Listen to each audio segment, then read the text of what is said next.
본격적인 무더위가 시작되면서 온열 질환에 걸리지 않도록 주의가 필요합니다. 특히 비닐하우스나 밭에서 일할 경우 인명피해로 이어질 수 있어 더욱 주의가 요구됩니다. 강릉 경포호수가 체험형 콘텐츠를 갖춘 관광지로 탈바꿈합니다. 특히 허균 허난설원 기념공원 산책로에는 야간 경관 조명과 실감형 콘텐츠 체험 시설이 설치됩니다. 오는 5일부터 도내 택시 기본요금이 3,800원에서 4,600원으로 800원 인상됩니다. 또 거리와 시간 운임이 변경되고 심야 할증률도 세분화될 예정입니다. 최근 5년 동안 강원 지역 의대 졸업생 중 절반 이상이 수도권 병원에 취업했습니다. 반면 도내에 취업한 경우는 10명 중 2명에 불과했습니다.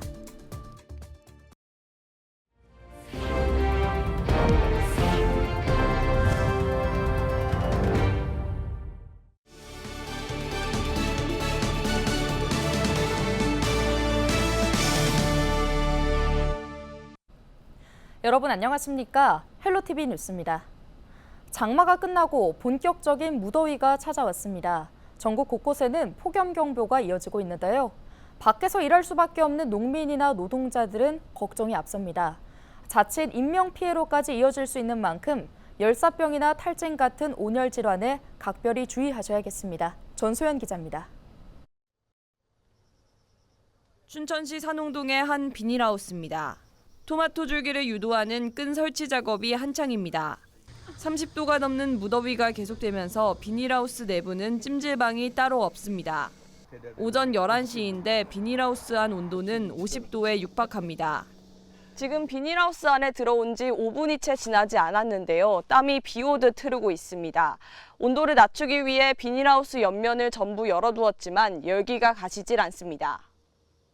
작업자들은 땀에 머리카락이 다 젖었습니다. 아침 7시부터 10시 정도까지는 그래도 일을 할 만은 한데 11시부터 1시까지는 온도가 좀 높아서 하우스에서 일하기는 너무 힘들어요. 끝날 수가 없죠. 농사일은 이 시작과 끝이 없어요. 한없이 해야 돼요. 폭염 속 야외 활동이 계속될 경우 체온 조절이 힘들고 탈수로 인한 열사병이나 일사병 등 온열 질환 발생 위험도 높아집니다. 특히 노약자의 경우 각별한 주의가 필요합니다. 지난 5월 말부터 지난 28일까지 발생한 전국의 온열 질환자는 995명, 사망자도 4명이나 나왔습니다. 온열 질환자 발생 장소를 살펴보면 실외 작업장이 29%로 가장 많았고 논과 밭이 18%로 뒤를 이었습니다. 온열 질환을 예방하려면 낮 시간대 무리한 활동은 피하는 것이 좋습니다. 부득이하게 야외 작업을 해야 한다면 수시로 물을 마시고 시원한 그늘에서 휴식을 자주 취해야 합니다. 장시간 일하지 않게 조심해야 되고 나른해지면서 그냥 바닥에 눕고 싶다 이런 증상이 있을 때는 얼른 119를 통해서 병원에 가서 치료를 받으시는 거, 그러니까 조기 치료하는 게 제일 중요합니다. 온열 질환은 건강 수칙을 잘 지키는 것만으로도 사전에 예방이 가능합니다. 그 어느 때보다 뜨거운 찜통 더위가 이어지고 있는 만큼 야외 활동 시 각별한 주의가 필요해 보입니다. 헬로티비 뉴스 전소연입니다. 푹푹 찌는 더위에 밖에 나가기 두려운 요즘인데요. 폭염에 닭과 돼지들이 잇따라 폐사하고 있습니다. 그 피해가 10만 마리를 넘어섰는데요. 농가들은 환풍기와 같은 냉방 시설을 구축하는 등 폐사를 막기 위해 안간힘을 쓰고 있습니다. 이나라 기자입니다. 닭들이 힘없이 웅크려 앉아 있습니다. 부리를 벌린 채 가쁘게 숨을 내쉽니다. 커다란 환풍기가 쉴 새 없이 돌아가고 안개 분사기에서 시원한 물방울이 뿌려지지만 더위를 막기엔 역부족입니다. 토종닭 5만 마리를 키우는 한 농가는 이번 여름에 닭 2,500마리가량이 폐사해 밤낮으로 폐사한 닭을 골라내고 있습니다. 지금 올 같은 해 비가 많다 보니까 이 땅들이 습이 너무 많잖아요. 막 땀을 배출을 못해요, 닭들이. 그러니까 습에 약할 수밖에 없죠. 지금 33도, 4도에서도 극히 일부 이제 아들이 지탱해 나가면서 연명을 해 나가는데 35도, 6도만 되면요 많이 떨어져요. 전국적으로 지난달 11일부터 한 달여 동안 폐사한 가금류는 10만 마리에 육박합니다. 돼지는 만여 마리가 폐사했습니다. 올해 폭염에 따른 가축 피해는 지난해 같은 기간보다 5배가 넘습니다. 정부는 장기적으로 폭염 피해를 막기 위해 안개 분무기나 냉각 패드 등 냉방 시설비를 지원하고 있습니다.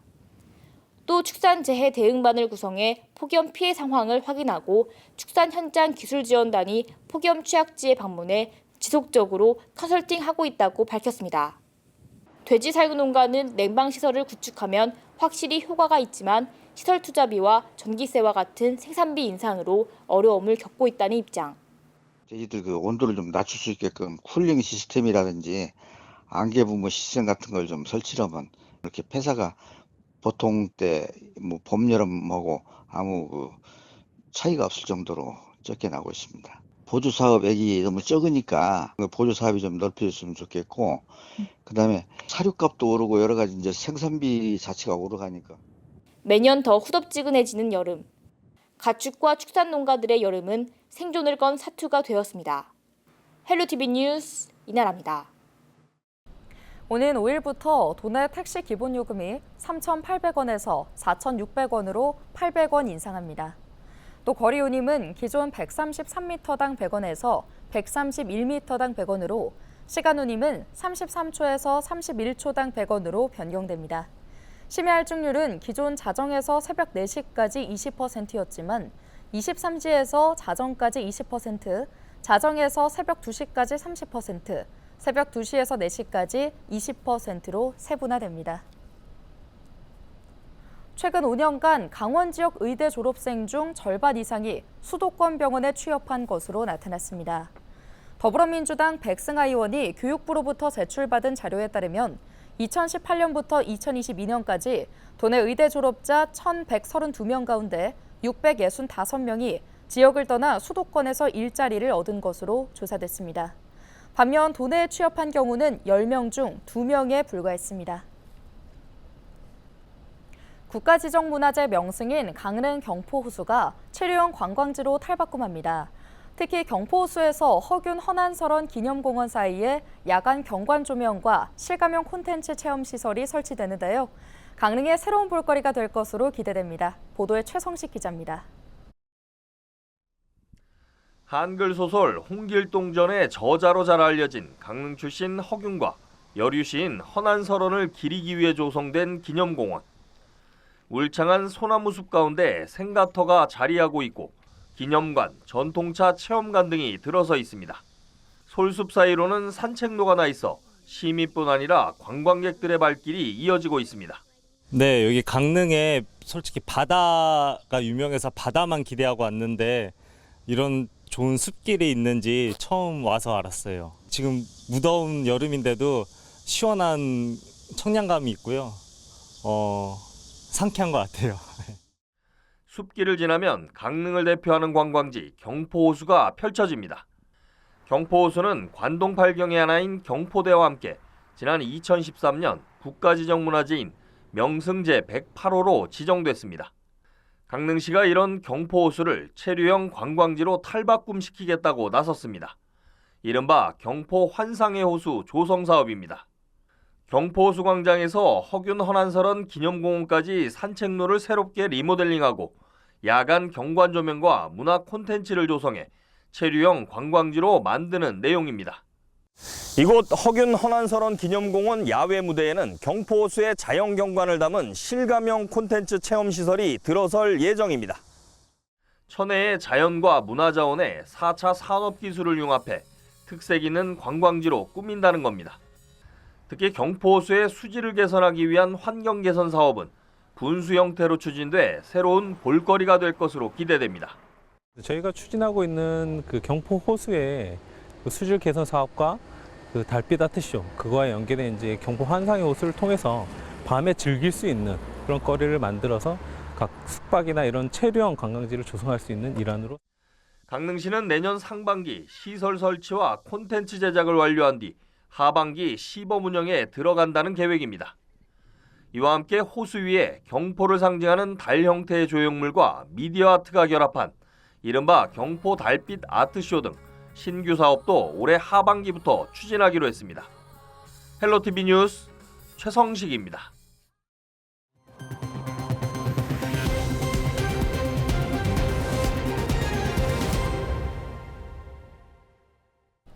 본격적인 여름 휴가철이 시작된 가운데 동해안 해수욕장이 해파리로 몸살을 앓고 있습니다. 강원특별자치도에 따르면 지난 30일까지 동해안 6개 시군에서 해파리 쏘임 사고 498건이 발생한 것으로 집계됐는데요. 최근 자주 출몰하는 노무라 잎깃 해파리는 독성이 강해 쏘이면 피부가 부풀어 오르고 통증을 유발해 주의가 필요합니다. 집중호우로 도로 꺼짐이 발생했던 춘천 5월 피암 터널 인근 도로의 통행이 재개됐습니다. 국토교통부 홍천국토관리사무소는 긴급 복구 공사를 마치고 31일 오후 5시부터 도로 통행을 시작했는데요. 춘천댐부터 지촌 삼거리 구간에는 흙 쌓기와 말뚝 설치 공사가 진행됐습니다. 횡성군 농어촌 버스가 1일부터 전면 개편된 노선으로 운행됩니다. 이번 노선 개편은 주민들이 많이 이용하는 간선 노선의 운행 횟수를 늘리고 지선은 축소해 기존 49개 노선 118회 운행에서 22개 노선 134회로 변경하는데요.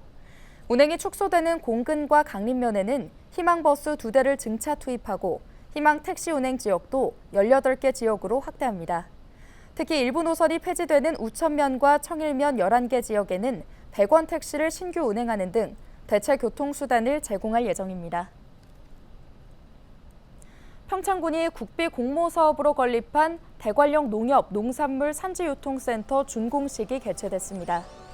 농산물 산지유통센터는 대관령면 횡계리에 지난 2022년 10월 착공에 준공됐으며 저온 선별장과 저온 저장고, 일반 선별장 등 2,400여 제곱미터 규모의 시설을 갖추고 있는데요.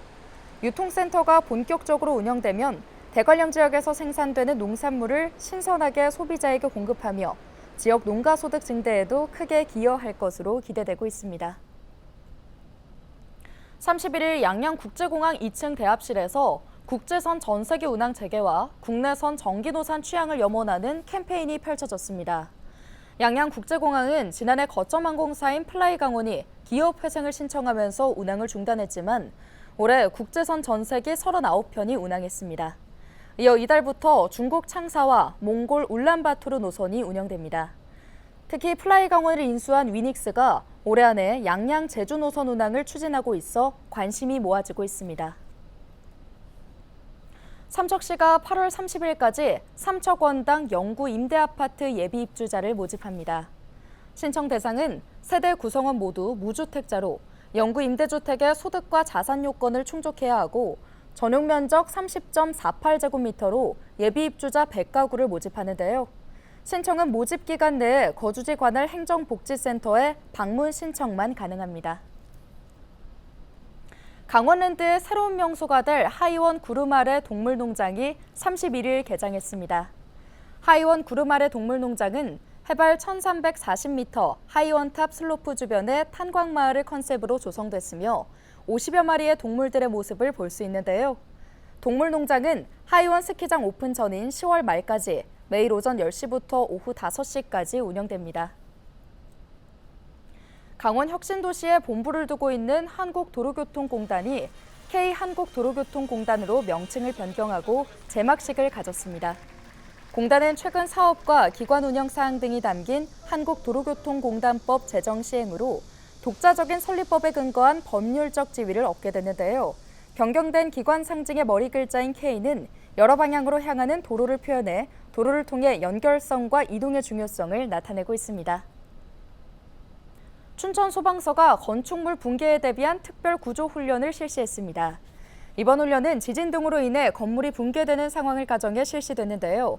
훈련 내용은 구조 대상자 위치 파악, 콘크리트 절단기 활용, 구조 작업 공간 확보 등입니다. 강원특별자치도 소방본부가 119 신고 접수 처리 만족도 조사 결과 도민의 만족도가 크게 향상됐다고 밝혔습니다. 강원소방본부는 지난 4월 실시간 만족도 조사 시스템을 구축해 지난달까지 만족도 조사를 실시했습니다. 오늘 준비한 소식은 여기까지입니다. 함께해 주신 여러분 고맙습니다.